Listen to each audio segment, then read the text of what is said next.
If your patience is low, but your stress is rising as we approach the holidays and you are sick and tired of asking your teenager to do the simple task 100 times until you finally blow your lid and yell and scream, then this one is for you.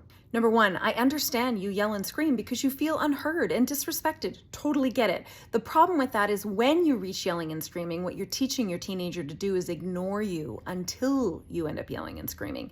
Number two, instead of yelling and screaming, you need to understand how to ask so you feel heard, and it's a lot more likely your teenager is going to get that task done. Number three, commands are disrespectful and condescending. It's misuse of power and authority, as in, pick up your shoes, put your laundry away, clean your room. Number four, ask calmly and respectfully for what you do want, not what you don't want. Stop doing this. Stop leaving your stuff. Ask in the affirmative. I would appreciate if you put your shoes on the rack at the front door when you come in. I'd appreciate if you pick up food wrappers, cutlery out of your room and bring them into the kitchen, put them in the dishwasher. I'm doing a laundry tonight, and if you want yours included, please have it ready for me in the hallway. Number five, give it a timestamp. If you don't tell your children when this needs to get done, it's a backhanded command. By 6 o'clock, by the time you go to bed, before dinner, set an alarm on your phone. What do they need to support? If you time stamp your requests and it is reasonable, not now, because that's another threat and it won't work, then you're more likely to get this done. So please put your dishes in the dishwasher before you leave for school. I'd like if you feed the animals before we sit down for dinner. It's easier for their brains to attach that new habit to an already happening regular activity. And number six, ask why you want this done. Is it because this is out of respect or control? For instance, cleaning their room. Why do you want them to clean your room? Because it's your house and you want them to respect that? Or is it because it's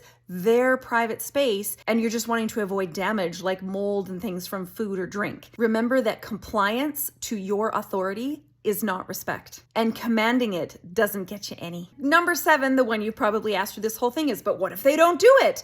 Well, you just keep asking. Calmly, politely, and respectfully, you continue to ask. Why? Because your teenager is building new habits. And until you are perfect at building a new habit, you don't get to ask them to be perfect at it. And if it is not done, then you simply leave it where it is and say, for instance, if you didn't feed the dogs before dinner, we're not going to sit down and eat dinner until that task gets done. How about you go get that done real quickly? Or their laundry's still sitting in the hallway because you already did yours. Yeah, it wasn't in the hallway by the time I needed to get my own done. Don't rescue them from the consequences. Stop doing what you want them to start doing and remain respectful and encouraging as they learn new habits. If you're constantly looking for a consequence, you, my friend, are stuck in a control and consequence cycle that'll get you nowhere. Constantly reinforcing what didn't get done or using shame and punitive action as a means of behavior change. Like and save if you found this helpful.